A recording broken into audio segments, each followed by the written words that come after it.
koya har mein dam madamu har mein burqa jalara enyu si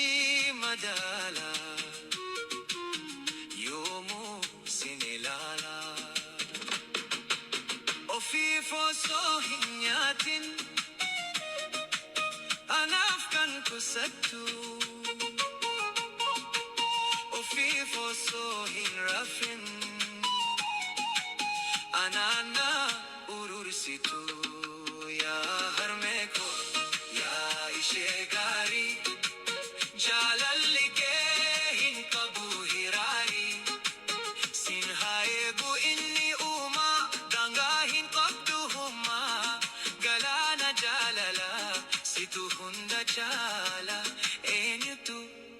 si madala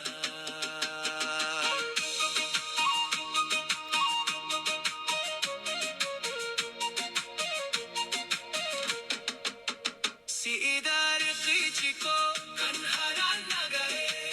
si ida gattisniko kan naqabbanesu fula ke bari isana qubsu mal jede hima jechan hundanipsu situna bate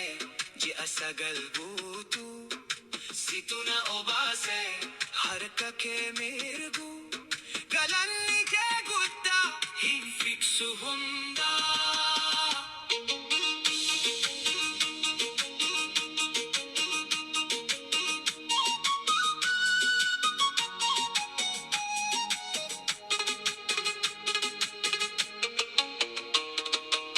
Jira